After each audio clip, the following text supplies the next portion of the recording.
This crowd rises to its feet. Vaccaro slammed it home. Garland left wing, free ball. Perfect! Garland went to the lane, lobbed to Mobley. Pow! And Allen blocked the shot at the rim. Pow! With the left hand and a foul. Welcome to the Chase Down Podcast, part of the Cavs media family. I'm your host, Justin Rowan. The Chase Down is presented by Fubo, the official streaming partner of the Cavs. Watch over 350 channels of live sports and TV, including FanDuel Sports Network, without cable. There's no cost and no commitment. Try for free at FuboTV.com/Cavs. Well, it's official. The Cavs have their first losing streak of the season. We knew it would come at some point. We hoped that we were wrong, but unfortunately it is here. The Cavs dropped a tough one in Philadelphia and then playing their third game in 4 nights against the Houston Rockets, dropped another game against Houston, but all 3 games coming down to the wire with an opportunity to win, just unable to pull it through. Joining me today is my co-host, Carter Rodriguez. Carter, how you doing, buddy? Losing streaks suck. They're way worse than winning streaks, I found. And, yeah, I mean, it stinks. On one hand, you're banged up, you're not playing your best ball, and you lose these 3 games by 1 point, 3 points, and 4 points. You know, so a combined 8 points of differential hit in a 3-game losing streak, you would kind of feel like maybe that's good news. But, you know, I really just don't think they're playing good basketball right now. And I think they'd probably tell you the same.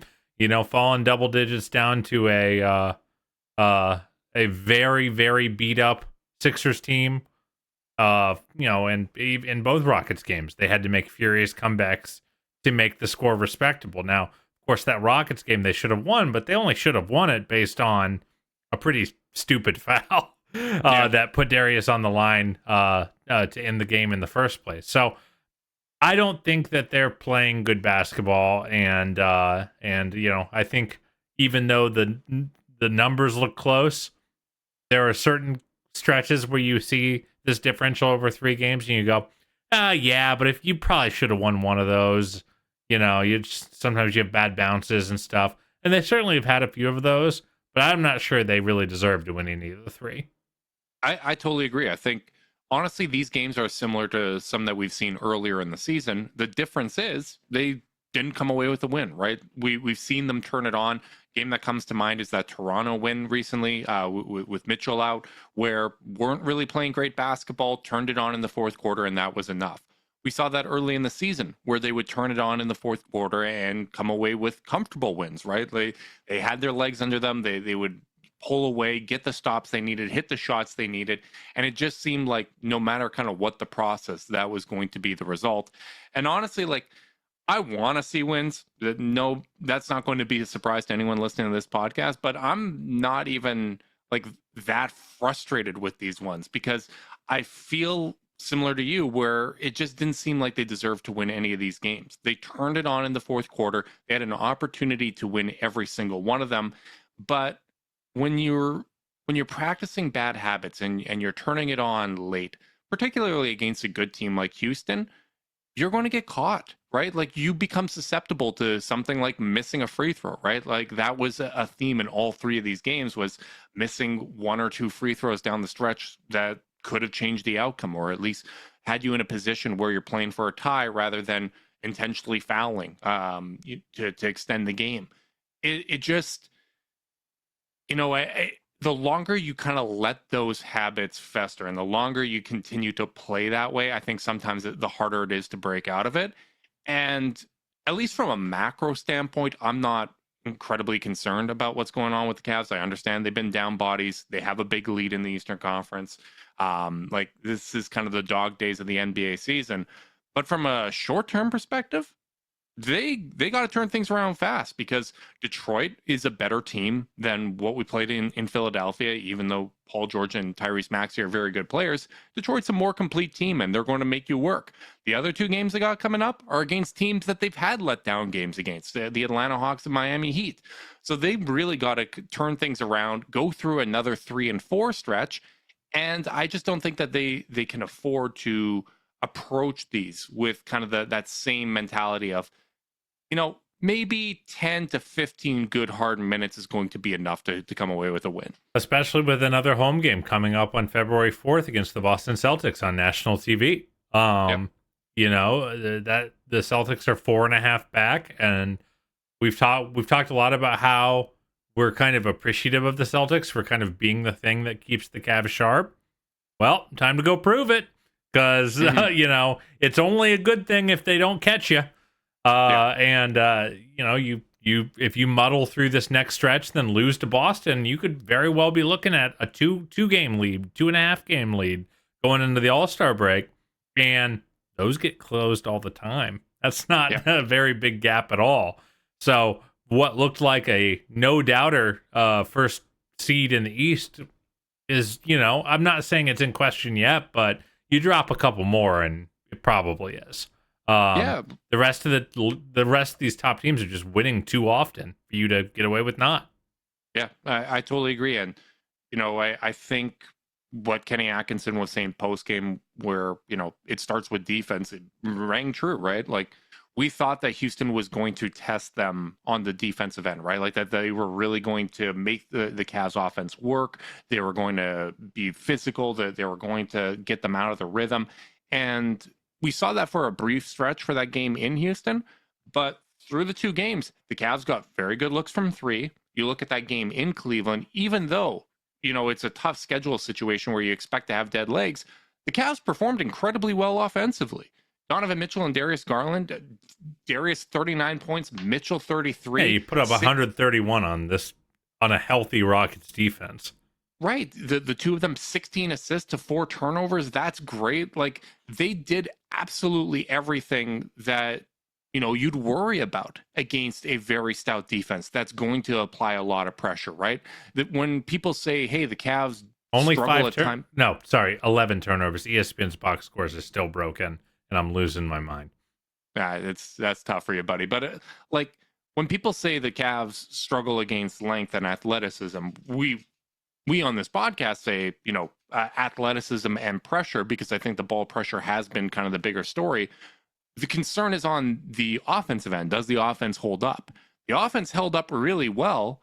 They just let it go on the defensive end. And I think what Kenny was saying post-game about it starting at the point of attack and allowing easier drives to the rim is absolutely true. And, that's Darius, that's Donovan, that's every single perimeter player on this team needs to be better at that spot. Yeah, I mean, the defense has just been bad.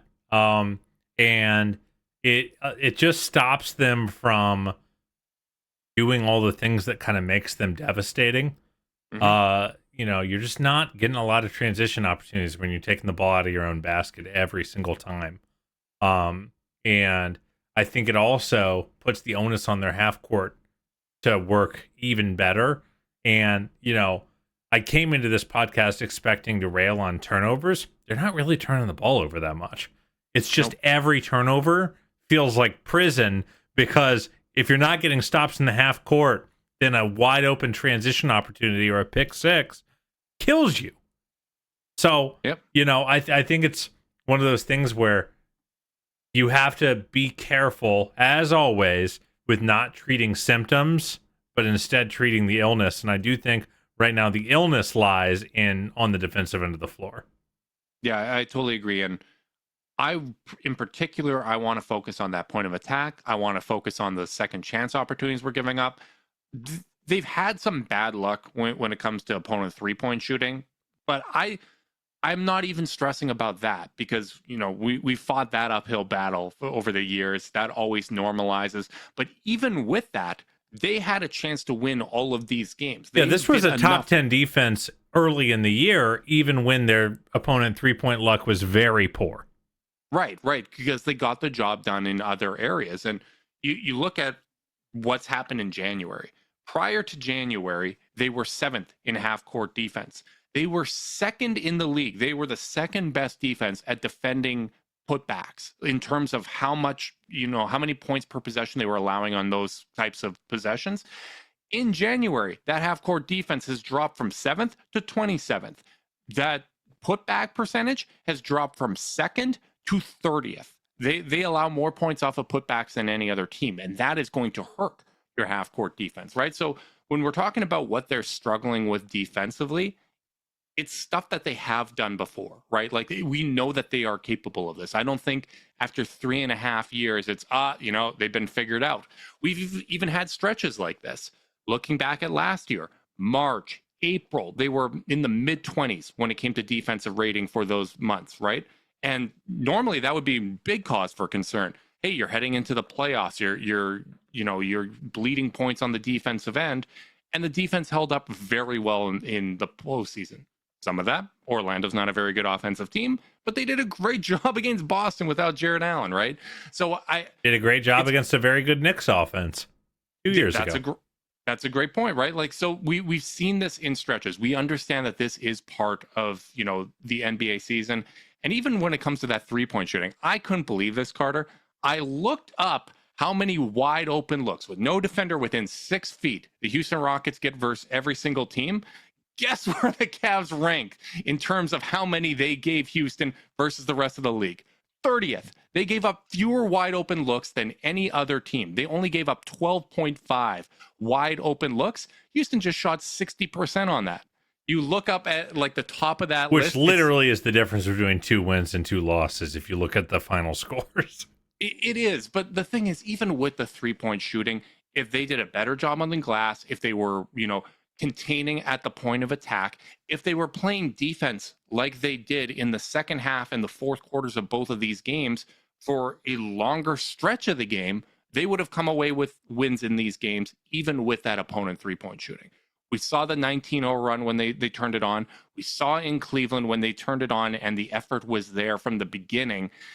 And they made their big runs. They got back into these games. They gave themselves a chance to win. They got to do their work earlier.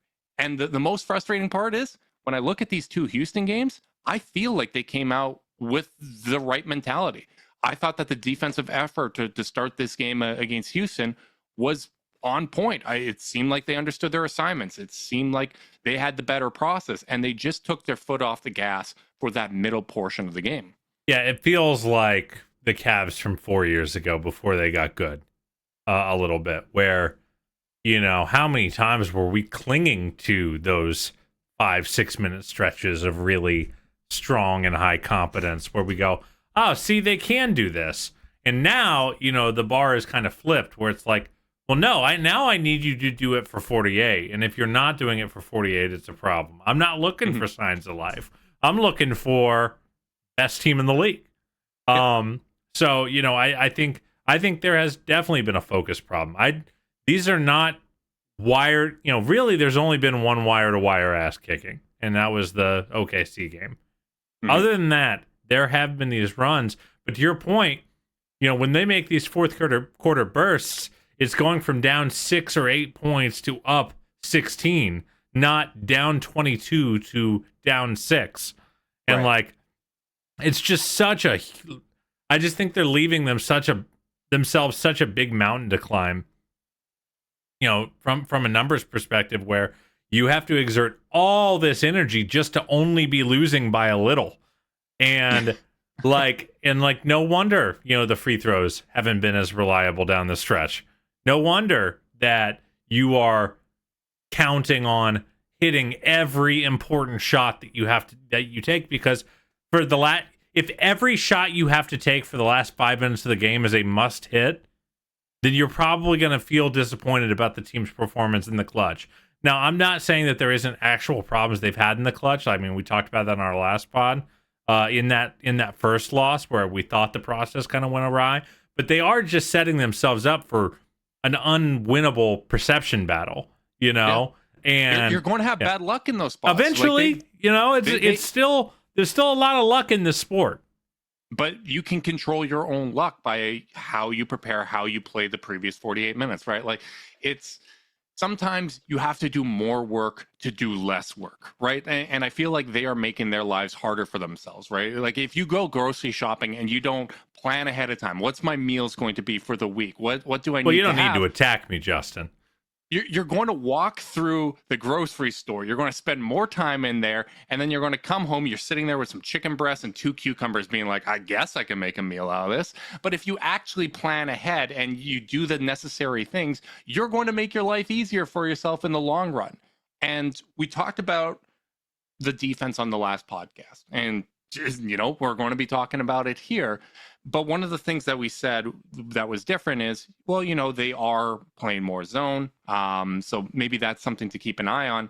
The other thing that's different from last year to this year is no matter who is available, and now we're seeing guys missing time within the rotation. No matter who's available, we're going deeper. We're still going 10, 11 guys deep within the rotation, and that is a difference from last year. So when I'm thinking forward towards the playoffs, I'm not as worried, because if these guys are available, I think that the rotation is going to naturally shorten. That's just what happens in the postseason. Even Steve Kerr will shorten a rotation in the postseason, right? But at least for what we're going through right now in the regular season, we're going to go deeper. We're not going to overburden our guys. Maybe we win one of these 3 games last year because our starters would have played 38 to 40 minutes in those games, right? But for the long term, I think this is the correct approach, right? We understand that we want to have everyone fresh. We want them to be healthy. We don't want them to get these soft tissue fatigue injuries that we've seen in the past. So I can't sit here praising going deeper in the rotation earlier in the season when we're winning 15 in a row, and then flipping, being like, hey, we should have shortened up the rotation here because we lost a regular season game. The understanding has to be we're going deeper, so we need to play hard in all the minutes that we do get. Yeah. First off, I mean, you're right. And it is hard, even with the team banged up too, because I felt like in that, hand up in the Rockets game, I feel like, man, we're just playing too deep. We need to just lean on our starters more, our top rotational players more. Darius played 36, Donovan 37, Max 35, I believe his season high by a mile. Niang had a great game. He plays 29. And then Kenny really only played an 8-man rotation in practice. He played Jerome 18, Merrill 17, Niang 29. So there's your 8. And then Thompson and Porter only played 10 minutes combined. So it's I do think there's a bit this is why you have to check yourself a little bit, because you feel like you're going too deep, but in the end of the day, you really played a functional 8-man rotation. And, Thompson was a +3, Porter was a +1. So it's not like you died in those 10 combined minutes either. So I don't know. Obviously Evan only playing 29 was a little rough. But he was on a minutes restriction, or they were trying to be cognizant of that coming off of an injury where he missed multiple games. Yeah, I had no problem with that. So I don't know. It's a weird thing, and ultimately, I do think that this Rockets team just presented a lot of weird problems for them. But what I would say, the more I've thought about it, and as I've gotten away from my emotional reaction, I do think a lot of it is less personnel based and more discipline based. I agree. You can't. So, you're going through that fourth quarter. Every time Şengün posts up, you send help. Şengün misses, and Amen Thompson comes and flushes a putback or gets a pass cutting to the hoop. And it's you got to help smarter and from different places. The help can't come from the same place over and over and over again. Yeah, because Şengün's a good playmaker, and Amen Thompson is a 100th percentile athlete in this league. And so if he gets a step, and George Niang has given him that step because he's consistently putting a foot in the lane to try to help on these Şengün post-ups, it's just it's cooked. They're going to get a bucket, whether it's Şengün, forcing something up, or Thompson cleaning it up. They're gonna get a bucket or a foul every possession. Yeah, and Boy did that. And they're going to have a productive possession, whether it's Dieng and Allen or if it's Mobley and Allen in the paint, right? When you are allowing that easy penetration, it just makes the job of whoever is on the interior way too difficult. And I think, thinking back to earlier in the year, it seemed like we made the analogy, or we made the comparison to what Kenny talked about with the French national team, right? Where guys are playing in 5-6 minute shifts, so they're playing really hard in those minutes. There's an understanding that they're going to be subbing in and out. You were very correct in pointing out, hey, Darius and Donovan did play a lot in this, Houston game. But I feel like in general, the effort level from top to bottom has been more of a, we're going to play 36 minutes a night kind of effort, rather than, hey, we're playing 28 to 30. Let's really go hard for those minutes. I just feel like they're picking their spots a little bit more. And I think they were able to pick their spots in the past because, you had Evan Mobley and Jared Allen healthy back there, right? You had Isaac Okoro, you had Karis LeVert, you had Dean Wade. Even if you didn't have all three of those guys, you at least had them for prolonged stretches. You're bigger, longer, stronger. Right. Now that you're in a situation where, hey, Jared Allen gets in foul trouble, we need to play Tristan. We need to play Craig Porter Jr. We need to play Jalen Tyson. We're going to these guys that haven't had as much time with the main team. You're going to have breakdowns in communication. So much of defense is knowing where everyone else is going to be, and continuity is so important for that, right? So one of the biggest strengths for the team, continuity, is no longer there. There are some heavy lift lineups happening as well. Like there was a lineup where it was Darius, Ty Jerome, George Niang, Sam Merrill, and Tristan Thompson. Like that is a heavy lift lineup for Darius, right? Even for a 3-4 minute stretch. So I think there just needs to be more urgency. There needs to be more focus and just kind of an understanding that, hey, if the first 3 quarters we're playing at even 80-90% of what we are capable of doing, we're probably going to be sitting for the last few minutes of the fourth quarter here. Yeah, I agree. Yeah, it's been kind of a bad cocktail, man. Mm-hmm. The bad point of attack defense kind of kicks things off. And that initial, the initial wall isn't built. So, other teams' role players or even their stars and their role players are getting 2 feet in the paint with little pushback, which means that either the help is getting there too late because they were expecting more of a fight to get put up. That happened a few times last night. Or they're having to pre-rotate and get there early. And I've talked a lot about how this team is at its best when they get to hang in their defensive shell. The shell gets compromised like that, Yeah. And all of a sudden you're in heavy rotation and you're behind the play because your focus and intensity isn't where it needs to be.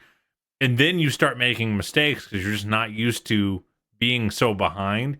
I forget exactly who on Houston had the ball, but there was one possession where they got into rotation. Cavs are trying hard. Once they got into rotation, everyone was working hard. But when you're not working hard with focus and with strength, you end up sending Max Strus and Craig Porter Jr. to the corner at the same time. And they're almost running into each other trying to contest. And it's an easy swing to the wing for a wide open 3 for, I want to say it was Jalen Green, but I can't remember. Doesn't matter. It was probably Van Vliet with his 403 in the last 2 games against us. So I just think the focus has been rough. And then, and maybe that's where I think some of our gripes with the zone can come up, because it's we're not even executing the man well. I don't want to add another thing to execute well in, but I don't know. What do you think about that? I think it's a valid thought.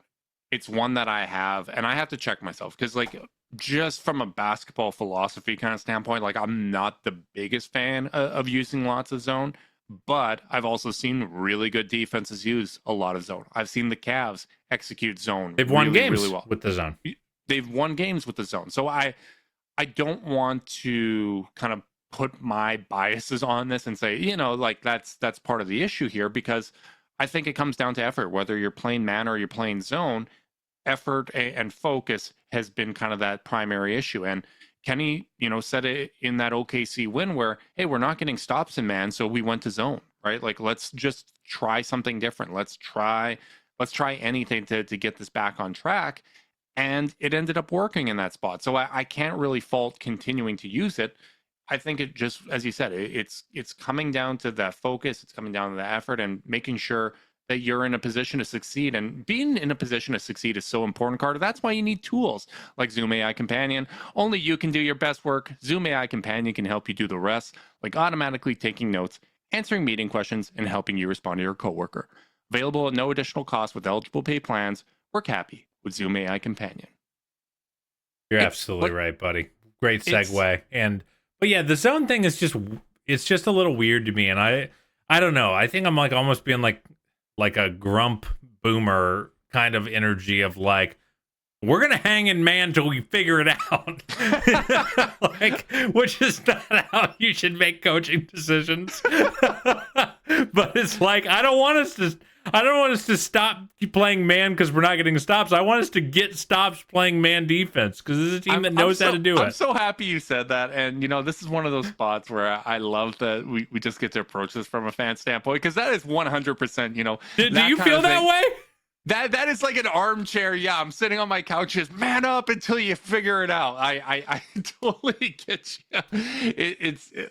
I like the energy. I understand, but I also appreciate the fact that you said this is silly on the front end. Well, yeah, it is very silly. It's not the way any coaching staff should think, but maybe it's the way I'm feeling just watching the team struggle to get stops, which is which is obviously frustrating. And then I do think I much prefer the zone with our best defensive personnel on the floor, which I know sounds counterintuitive because the zone is kind of supposed to be like, it's like the knuckleball,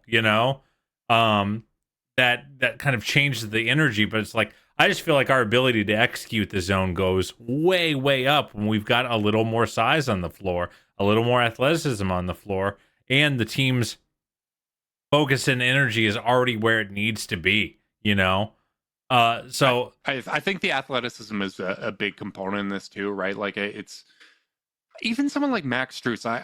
I feel a lot better when I'm looking at his game since he's been back. I feel better about his defense in man-to-man. And it's funny, he obviously played a lot of zone in Miami, but he wasn't a very highly rated defender in Miami. It was last year playing a lot of man that he was a highly rated defender. And I wanted to start this off by talking about, execution, the focus, what they can do with the personnel they currently have available. Because I do think, and history has shown, with the personnel they have available, we know that this team is capable of playing good defense. I know what the January numbers look like, but a lot of that is their worst two defensive performances were these last two games. It's the only time they've had a D rating in the 130s, including nearly 139 in that last game against Houston. That's going to skew a month sample. That is like, that's nuts. The best offense they had played at the time was the Phoenix Suns, which was their best defensive performance. I know this team is capable of playing very well on the defensive end, and that was the game without Evan Mobley. As Mobley gets his conditioning back, I expect him to continue to make the impact that we've seen that is going to have him in that Defensive Player of the Year conversation. All that being said, now that we've discussed everything that they can do with the personnel that they have available, I do think it's important that we note who is out of the lineup, because so frequently people talk about Isaac Okoro, who not the highest stocks player, even though that started going in the other direction this year, and we're seeing him contribute in more spots. But so many times people go, well, where's the impact?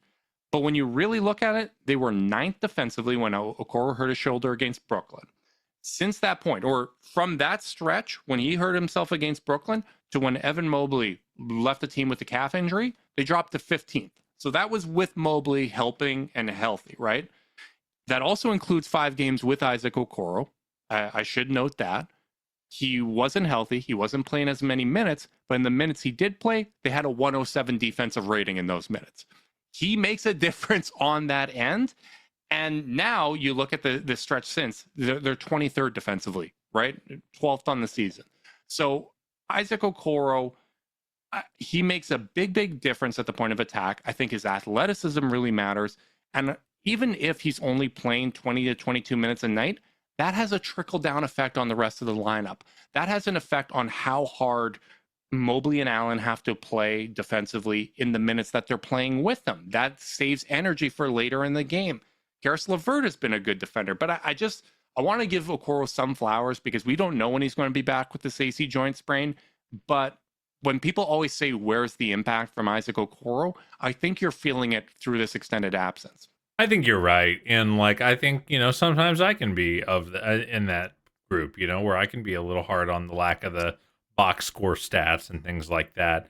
But I think you make a really good point about how even in short minutes, it just gives them an extra tool in the toolkit that makes them, we've talked a lot about, as whether on this podcast or privately, about the team's roster construction. And I think both of us have been really loath with any kind of off season that ends up with Okoro not getting re-signed, or any trade that, were to send Okoro out, because it's like, well, he does the one thing he does like degrees of magnitude better than anyone else on the roster.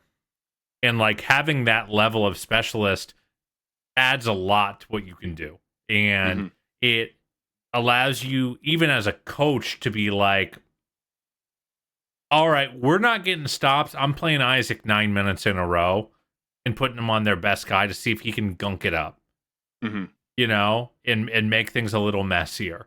Or I'm going to play Isaac with the two bigs, and we're going to switch like crazy, and no one's going to get anything off the bounce on us. Like, but you just don't have the option at all for those 20 minutes. We think of 20-minute per game players as, low minute players, or, certainly not high minute, but you're almost half the game, Yeah. And, to your point of the trickle down, it is there. So I think they're definitely missing Isaac, but I also don't think that can be a crutch for them either. No. And I'm not saying that you're saying that, but like, they do just have to play better on that end. They have to take pride. Think about how hard Darius was working in that first Celtics game to stop Jason Tatum from turning the corner on him. How hard Donovan Mitchell worked on closing out on balance and really exerting himself to make sure he was a sharp team defender.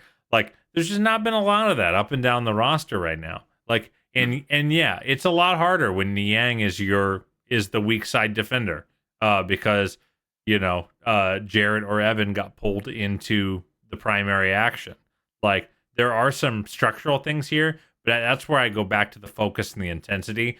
That's stuff they can control, and that's, there's just no version of this where they should go from 9 to 27 or whatever it is, in the month of January. I could see it drop to 20, 15, 20, somewhere in there, but you can't be just ahead of the Washington Wizards defensively. If you're a team that's really trying to take a 1 seed sprint seriously, which I think they're a team that should. Justin, I was about to say that that's what it was, and then they had these two games against Philly and Houston, right?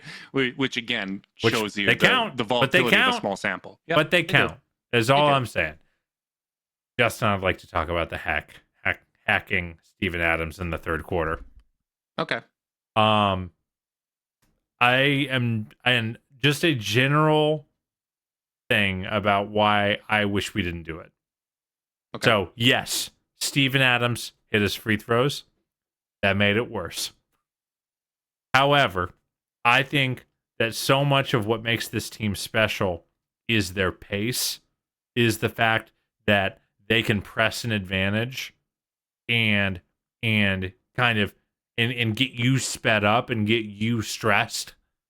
And the reason I think maybe past versions of the Cavs, I'd be more into the hack. I don't want to sign up to play Houston in the half court on offense every possession.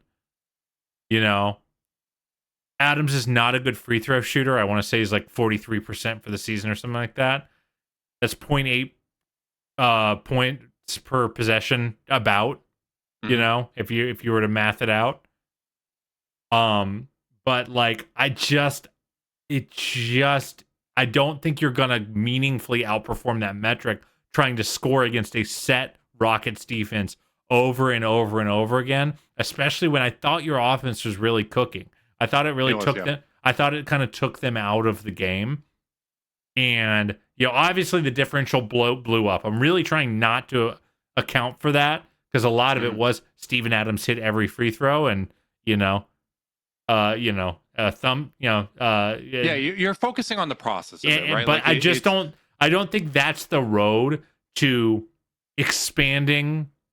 I don't think that's the road to a significant point differential win. And I'd rather, especially in the regular season, where like your process is maybe supposed to outshine results a little bit. Like, I also don't think we're learning anything about how to guard the Rockets by doing that. So that's my brief diatribe on why I wish we didn't do the hack. Well, I hope you feel better. I do. It's one of those things where if you're playing with more consistent effort on the defensive end earlier in the game, you may not feel the desperation of, all right, like, let's try this, right? Like, okay, we got Tristan back in the game. Let's use some fouls here. Let's, send him to the free throw line and see what happens. I agree for the most part, especially, we're trying to do ethical hoops here, right? Like, I am an ethical hoops supporter, and I just don't like watching hacking, which is another fan take. Totally fair. But again, right? Like, if you're playing defense more consistently, you're not going to go to these, kitchen sink type strategies. I can't even speak to get some stops, right? To kind of change the momentum of the game. So I mostly agree with you.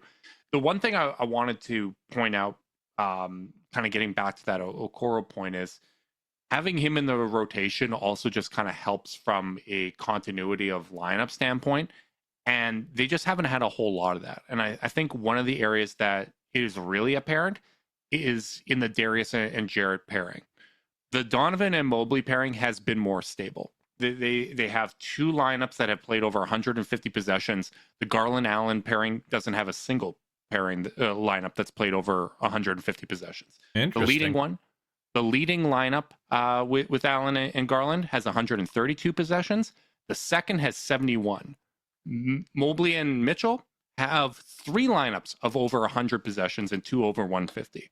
So I think that is one of those spots where when you don't have that continuity within the rotation, it's going to make knowing kind of second nature understanding of where everyone else is going to be defensively a little bit tougher. The most consistent, two guys that we see with every single combo is Merrill and Niang. So, from that kind of standpoint, you feel at least somewhat comfortable with them, but not having, Karras available, that was kind of one of the biggest pairings with Garland and Allen. Not having Okoro to stabilize things on the defensive end has made things tough. And that's been a pairing that's struggled defensively. When you look at those just Garland and Allen minutes per cleaning the glass, it's a 121.5 defensive rating. And most of that has come both at the rim and from three. Opponents are shooting 41% from three against that pairing. I have to believe, like, some of that is variance. It doesn't line up with what we've seen the last few years. But the percentage at the rim isn't great. It's 66.2% at the rim, 48th percentile. When you look at the Mobley and Mitchell pairing, it's a 102.8 defensive rating, so almost 20 points better. Opponents are shooting 32.5% from three, so a whole lot better. And they are allowing 60.6% at the rim, 94th percentile. So Mobley is holding up as that solitary defender at the rim. And from the outside perspective, I really struggle to attribute it to anything other than variance, just because the most common guys are still Merrill and Niang in both of these pairings. But I do think when you look further down the lineup and you just see so many different changes, so many, Ty Jerome, Craig Porter Jr., Jalen Tyson playing with that Darius and Allen pairing, I do think that the lack of continuity has hurt them in those spots. Yeah, I think that's fair. I don't really have a ton to add other than, I think Okoro has always played really well with Darius. I think they have good chemistry together. Good screener. Good, he can take those tough matchups at the point of attack, up and down the lineup. And honestly, I just think Jarrett's just Evan has kind of surpassed Jarrett as a big man defender, and I think Evan can cover up a few more warts on that end than Jarrett. Not a lot more, but I just think giving Jarrett a sidekick on the defensive end, just goes a really, really long way. Yeah, and like the individual defensive splits, like people will look at Okoro's on-off defensively, and a big part of why it's not as strong is because he did get so many of his minutes with this Darius and Jared pairing, right? Where there has been some bad 3-point luck. Basically, like your defensive rating, if you're one of the guys coming in off the bench, is very heavily influenced by how much time you're spending with Donovan and Mobley versus Darius and Jared. And I don't think Jared has had some big fall off on defense. I think from an eye test perspective, Darius is playing the most aggressive and best defense of his career. So I don't want to say it's all on them. Some of that is the variance, but that's, one of those spots where for like Sam Merrill, as an example, I think he's playing great, defense for what he is able to do. But I think his defensive rating is stronger just because he has played so much with that pairing. Whereas with Okoro, yeah, it's not as great with, that staggered pair, but the defensive rating is 4 points better when Okoro is with them versus when it's not. So he is still having an impact within the context that he's being put in. You're absolutely right, buddy. Can we go from large sample talk to small sample talk? Yep. Max Strus has been starting. And with Evan Mobley's return last night and with Dean Wade and Isaac Okoro's injuries, Max got his first start with our starters from last season that we barely got to see. Your thoughts on how it's looked? They've only played 20 total minutes together, which is rough, but have a plus 20 net rating in those 20 minutes. I gotta tell you, Justin, I just am a little worried that the team's poor performance over the stretch might get used against Max when I think the starters have looked very good. Well, the good news is if you're looking at the last few years when it comes to the Cleveland Cavaliers, whether it is coaching, whether it's the approach of the front office, outside noise and Twitter has never had an impact on decision making. And thank goodness, because I've seen some wild takes already, even with this 3-game losing streak. Yeah. They played 12 minutes last night, by the way, plus 8.3. There's another example, right? Like you're going to be staggering. You're playing a deep rotation. Your starters aren't going to play as many minutes together. But I think it's a very, very encouraging sign that they have been so good this season. Even looking at the clean and glass numbers filtering out garbage time, right? Anytime they're playing with a small forward this season, including Max Strus, it's a plus 11 net rating. And they've been good on both ends. So I'm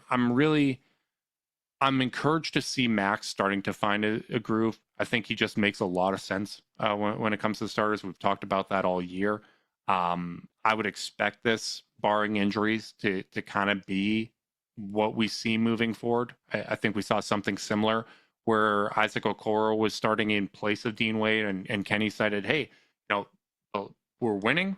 The lineup data is even stronger than the Wade lineup. We're going to keep it going.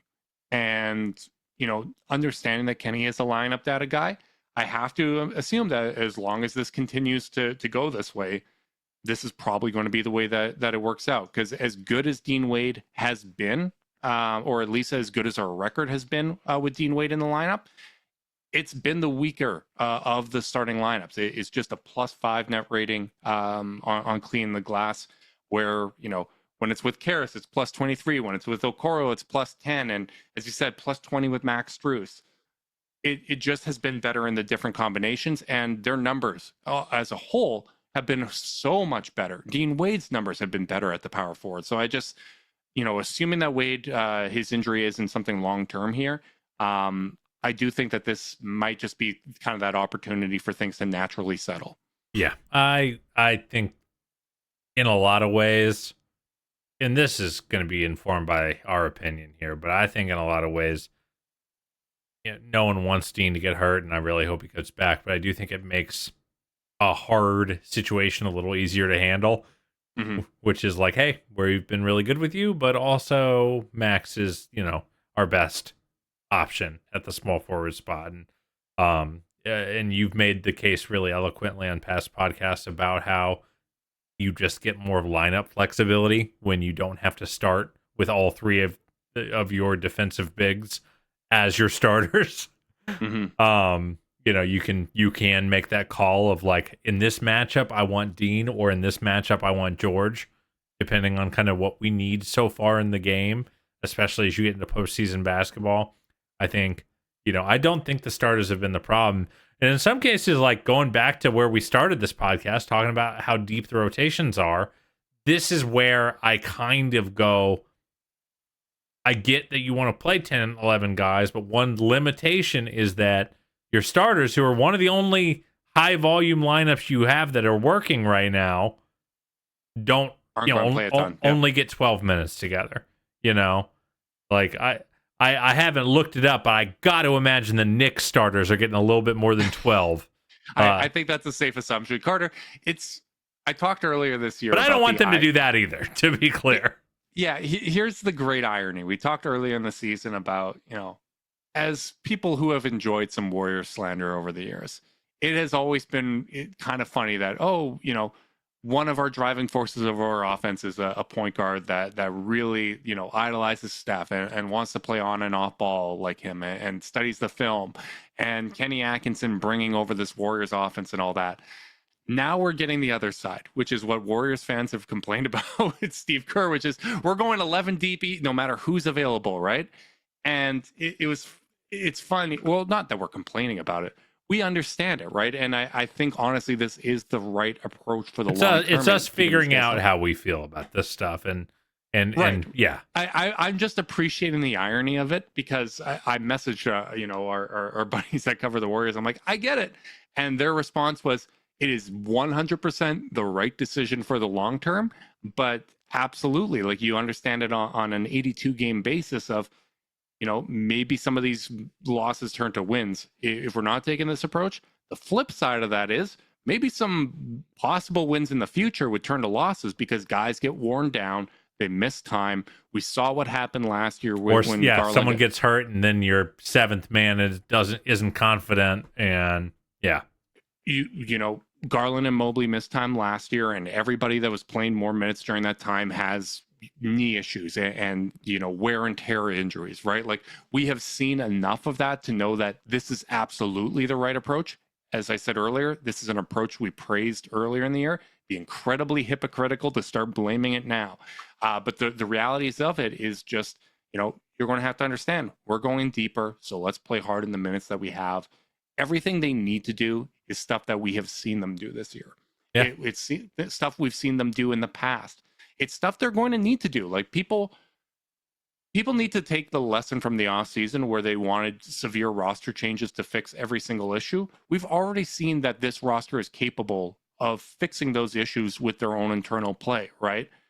It's the exact same thing when it comes to this. People are, looking at Cam Johnson, who's the best role player kind of available, at least publicly, on the trade market.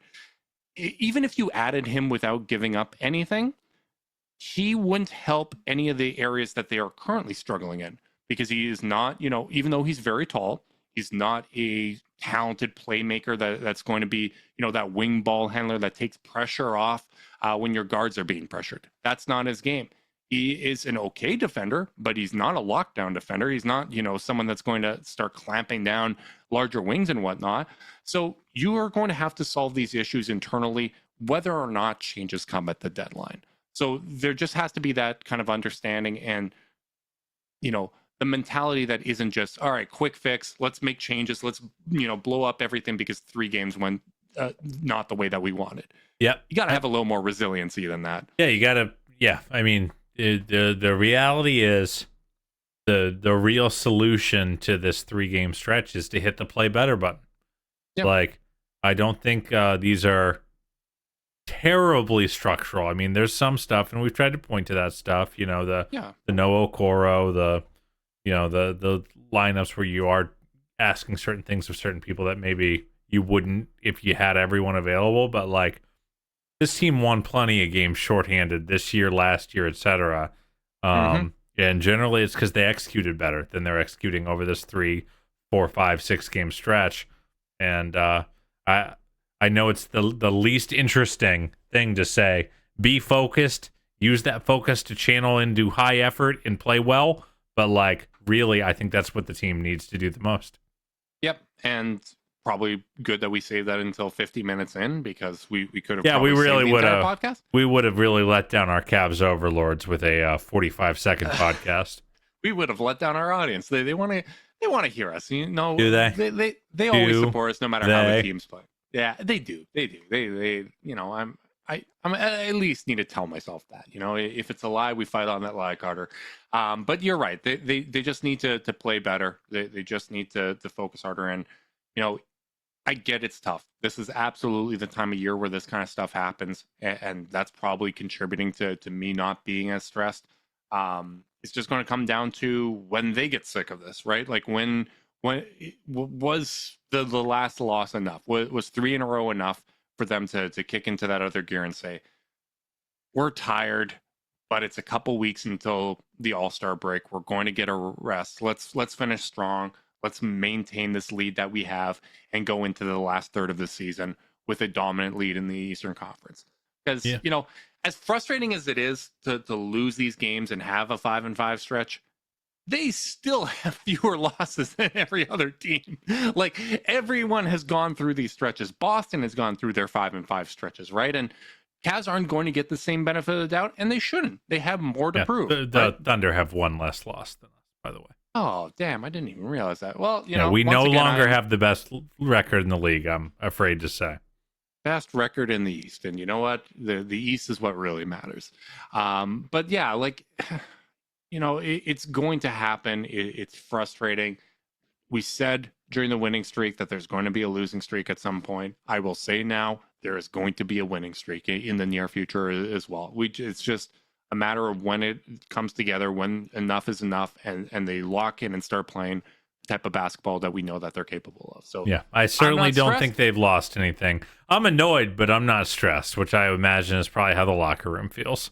Yeah, totally agree. And we'll see when it turns around. They have an opportunity to do so tomorrow against Detroit, but that's going to be a tough test. Playing, you know, Atlanta, playing Miami. All of these games this week are opportunities for them to right some wrongs of the past and turn this thing around. Yep. Big thanks. To, real quick programming note. We should note no live pod the rest of the week and the next week, as I will be abroad on a work trip.